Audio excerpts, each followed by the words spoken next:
अंबरनाथमध्ये मनसेनं महावितरण कार्यालयाबाहेर स्मार्ट मीटर आणि टीव्ही फोडत आंदोलन केलंय. स्मार्ट मीटर सक्तीच्या विरोधात मनसेनं हे आंदोलन केलेलं आहे. मागील 2 दिवसांपासून नागरिकांना महावितरणाकडून मेसेज पाठवले जात असून 48 तासात स्मार्ट मीटर बसवले जाणार असल्याचं सांगितलं जात आहे.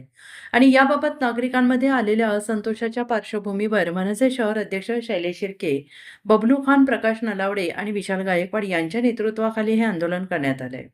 गळ्यात स्मार्ट मीटर आणि वाढीव बिलांचे फोटो घालून मनसेनं महावितरण अधिकाऱ्यांना जाब विचारलाय.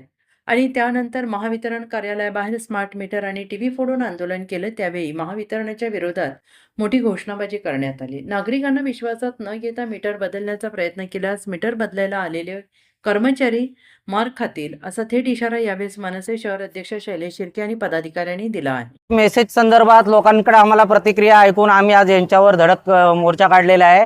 स्मार्ट मीटर हे लोकांना नकोय. स्मार्ट मीटर जबरदस्ती बसवायचं काम सोसायट्यांमध्ये चालू आहे. लोकांची कोणतीही परमिशन न घेता चालू आहे. आम्ही सर्व आज गोष्टी त्यांच्या निदर्शनास आणून दिल्या आणि येत्या 10 दिवसात जर याच्यावर सुधार झाला नाही तर आम्ही कायदा हातात घ्यायचं त्यांच्यासाठी ठरवलेलं आहे. आणि उद्यापासून आमचा रोज एक माणूस इथं टेबल टाकून बसून लोकांच्या समस्या ऐकणार आहे. स्मार्ट मीटरचा हद्दपार करणारच आहे आम्ही. पण कोणत्याही लोकांची जी मीटर जबरदस्ती काढून लावलेत त्यांच्यावर पोलिसांना पण सांगितलंय का तुम्हाला वैयक्तिक जर कोणी कंप्लेंट केली तर ती कंप्लेंट तुम्ही घ्या, कारण ती एक प्रकारची चोरी आहे. जबरदस्ती कोणाची परवानगी घेतल्याशिवाय कोणी मीटर काढू शकत नाही आणि एमएसबीची लोक काढतात. आणि असं जर निदर्शनास आणलं तर पोलिसांनी आम्हाला आता आश्वासन दिलंय का तुम्ही आमच्याकडे कंप्लेंट द्या, आम्ही कंप्लेंट घेऊ. आणि येत्या 10 दिवसात आम्ही जे निवेदन दिले त्या निवेदनावर समाधानकारक उत्तर नाही भेटली तर पुढचं काय एमएसबीवर करायचं ते आम्ही ठरवलेलं आहे. भावना म्हणजे लोकांच्या भावना आम्ही त्यांना दाखवतोय. ते एसी मध्ये बसतात, मस्त मजा घेतात, फक्त बिलं पाहिजेत त्यांना, बिलं.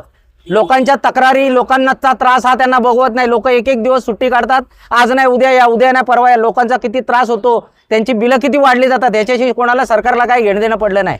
त्याच भावना आम्ही आज लोकांच्या त्यांच्यासमोर मांडलेल्या आहेत. आणि येत्या 10 दिवसात जर याच्यावर सुधार झाला नाही तर आम्ही काय करायचं ते ठरवलेलं आहे. थाळी म्हणजे त्यांच्या कानात आवाज जायसाठी आमच्या कार्यकर्त्यांनी थाळी वाजून त्यांचे कान जे गच्च भरलेले होते, त्यांच्या कानात व्हायरस जो गेला होता तो काढायचा प्रयत्न आमच्या कार्यकर्त्यांनी थाली वाजून दाखवलेला आहे. मॅडम एवढ्या अनफडे मुख्यमंत्र्यांच्या व्हिडिओला चॅलेंज करतात, बोलतात असा कुठला जीआरच नाही.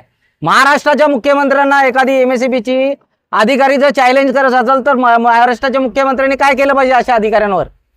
ते त्यांना चॅलेंज करतात का असा जीआर? आणि मुख्यमंत्र्यांच्या क्लिप तुम्ही पण बघितल्या असेल. मुख्यमंत्री सांगतात का स्मार्ट मीटर खपून घेतले जाणार नाही लोकांच्या परमिशन शिवाय, आणि त्या मॅडम बोलतात असा काही जीआर नाही. म्हणजे मॅडम, एक एमएसबीच्या अधिकारी मॅडम मुख्यमंत्र्यांना चॅलेंज करत, ह्याच्यावरून सरकारने समजावं का त्यांचं अस्तित्व काय आहे. मागणी ती ज्या मॅडमची बदली करा, किंवा तुम्ही खोटं बोलतोय किंवा ते खोटं बोलतात, या दोघांनी एकमेकाचं प्रूव्ह करा. जर मॅडम खरं बोलत असेल तर मुख्यमंत्र्यांनी राजीनामा द्यावा, जर मुख्यमंत्री खरं बोलत असेल तर मॅडमने राजीनामा